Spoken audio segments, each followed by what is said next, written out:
Are you God? No. My name is Seth. Where are we going? Home? Can Mommy come? No.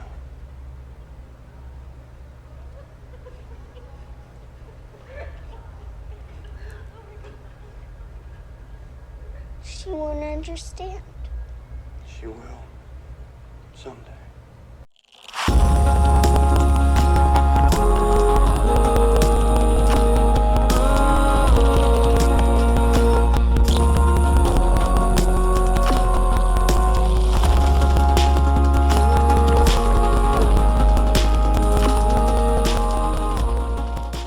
Welcome back, everybody, and thank you for joining us on the Movie Buffers. Tonight, we are going to review and analyze City of Angels. City of Angels is a 1998 American romantic fantasy directed by Brad Silberling and starring Nicolas Cage, Meg Ryan, Braugher, and Dennis Franz. It is set in Los Angeles, California. The film is a loose remake of Wim Wenders' 1987 film Wings of Desire, which was set in Berlin. As with the original, City of Angels tells the story of an angel, played by Cage, who falls in love with a mortal woman, played by Ryan, and wishes to become human in order to be with her. Pinocchio of love. Yeah. With the guidance of a man, Dennis Franz, who has already made the transition from immortality, the angel falls and discovers the human experience. When producer Dawn Steele saw potential to pursue more story ideas in Wenders'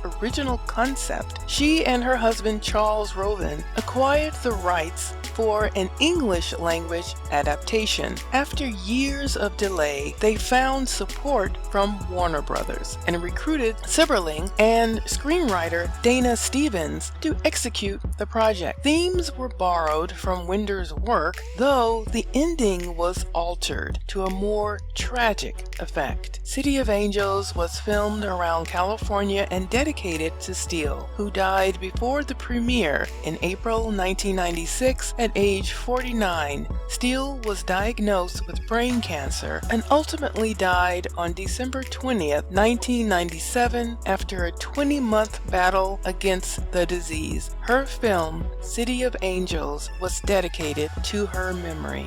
The remake was released to financial success but mixed reviews, with some critics judging it to be a mawkish adaptation. It was also noted for its soundtrack and nominated for several awards, particularly for its performances and the soundtrack. The story. In Los Angeles, California, Seth is one of the many angels who watches over humans, protecting them in unseen ways. His main responsibility is to appear to those who are close to death and guide them to the next life. In the Bible version of Genesis, it refers to Seth as the ancestor of Noah, and hence the father of all mankind, all other humans having perished in the great flood. Seth is seen by Eve as a replacement given by God for Abel, whom Cain had slain. It is said that later in life, Adam gave Seth secret teachings that would become the Kabbalah. The Kabbalah is a set of esoteric teachings meant to explain the relationship between the unchanging eternal God and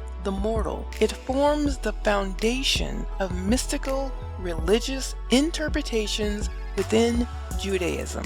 During Seth's tasks, Seth and one of his fellow angels, Casil, played by the amazing actor Braugher, also asked people what their favorite thing in life was. Despite these daily encounters, angels have trouble understanding human beings and their ways because they lack human senses. While waiting to escort a man undergoing heart surgery to the other world, Seth is impressed by the vigorous efforts of the surgeon Maggie Rice, to save the ill-fated man's life and her sincere anguish at her failure to do so. Seth soon becomes focused on Maggie and becomes visible to her. They develop a connection, which soon turns to mutual attraction. Although Maggie is already involved with one of her colleagues, Jordan Ferris, Seth then meets Nathaniel Messenger, one of Maggie's patients, who senses Seth's presence. He tells him that he too had once been an angel, but as free will is granted equally to mortals and to angels, he decided to become human by falling. Seth begins to consider being with Maggie, and she learns that he is an angel. City of Angel invokes the idea of the fallen angel and Seth's transformation into a human. However, author Scott Culpepper argues this is not related to evil or an exile from heaven and is instead based on free will. The fact that Maggie is killed very shortly after Seth's transformation poses the question of whether Seth left heaven for ashes. But the conclusion is that very temporality of relationships, experiences, and feelings are what make them meaningful, not the earthly length of the relationship. Seth's realization is followed by the concluding scene in which he dives into the ocean and the otherwise stoic Casil smiles for him. Sociologists Albert Bergensen and Andre Greeley write that this communicates not only the glory of being alive, but the seeming approval by heaven of that choice. Rotten Tomatoes gave the movie a 6-point review. The site's consensus states, City of Angels may not tug the heartstrings as effortlessly as it aims to, but the end result will still leave more than a few viewers in tears. It has ultimately been given to mixed reviews. Well, I beg to differ, so here is my review. This movie is one of the most beautiful, spiritually romantic, and dare I say it, heavenly erotic tales ever put to screen, in a very respectable manner, of course. It speaks to the spiritual intellect of what happens after death. Who and or what are angels? And if I can love God, could I possibly physically make love to an angel?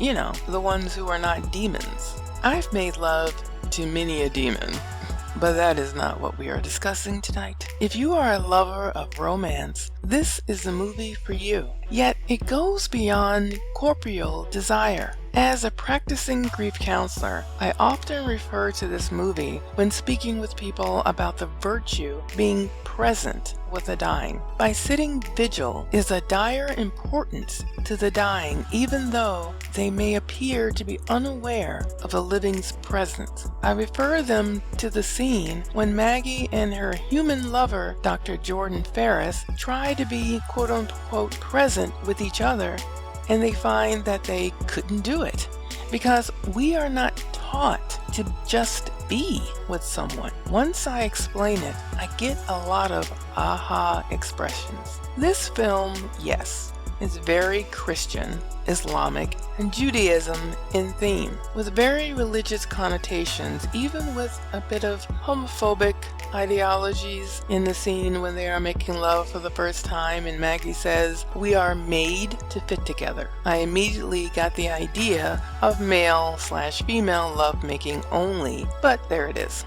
There's one thing about City of Angels which I have pondered.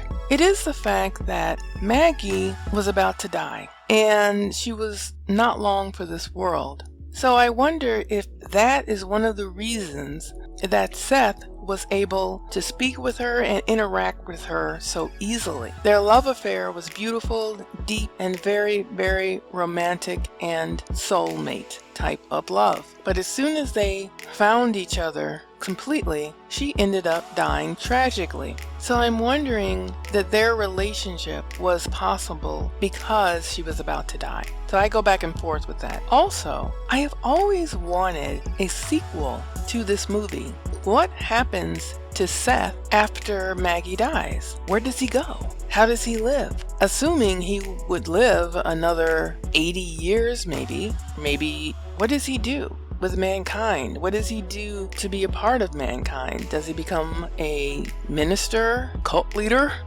But yeah, what does he do? I've always been interested in that story. So, have you seen City of Angels? What were your thoughts? I have always wanted to write a novel about Seth after Maggie dies. I found this movie to be very romantic, very beautiful. The acting was amazing, and I thought it was definitely a great watch. It's one of my movies that I watch over and over again. And I think I have to do a section on the site called Movies I Watch Over and Over, and probably movies that I think suck. City of Angels is one of those movies I watch all the time, over and over, because it is just a beautiful movie about love, about soulmate love, and about death and dying, which are all the things that I truly is a part of my life. So please leave your comments, please like this video, and of course, subscribe. I am dying to hear what you have to say about this movie, and have you seen it? Thanks so much for watching. Peace. 2 fingers.